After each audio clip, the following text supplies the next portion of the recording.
warahmatullahi wabarakatuh. Di sini saya akan mempresentasikan presentasi yang berjudul Sejarah Pendidikan di Abad Pertengahan Eropa. Pendidikan adalah sebuah proses dengan metode-metode tertentu sehingga semua orang memperoleh pengetahuan, pemahaman, dan cara bertingkah laku yang sesuai dengan kebutuhan. Abad pertengahan ini dimulai dengan setelah runtuhnya Kekaisaran Romawi pada abad kelima, yang ditandai dengan instabilitas politik, penurunan kota-kota besar, dan dominasi gereja Kristen di seluruh Eropa.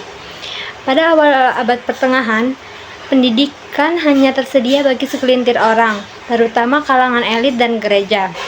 Pendidikan ini seringkali dilakukan di biara-biara dan katedral dengan tujuan utama untuk mendalami ajaran Kristen dan mendukung aktivitas gereja, seperti pengajaran agama dan penyaluran pengetahuan teologis.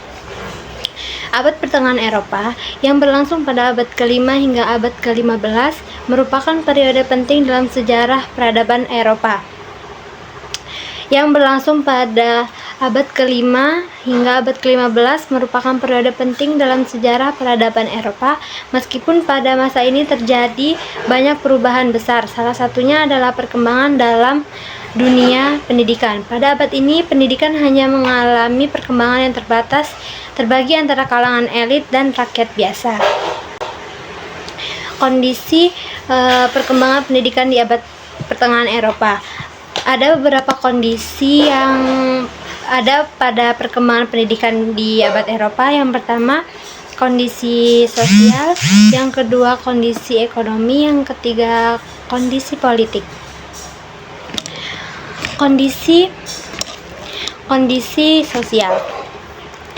Pada abad awal pertengahan, struktur sosial Eropa sangat terstruktur dengan pembagian yang jelas antara bangsawan, klerus atau gereja, dan petani. Sistem feodal yang berlaku mengatur kehidupan sosial.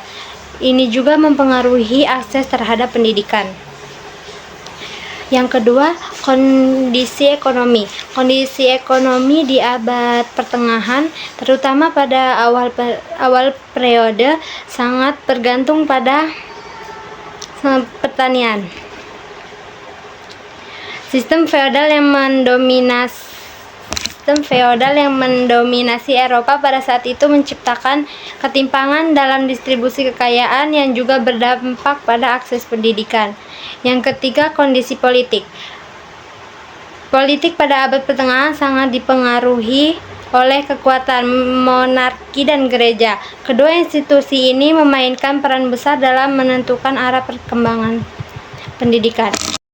Jadi kesimpulannya, pendidikan di abad pertengahan Eropa berkembang dengan sangat terbatas dan terstruktur menurut kelas sosial dan keagamaan.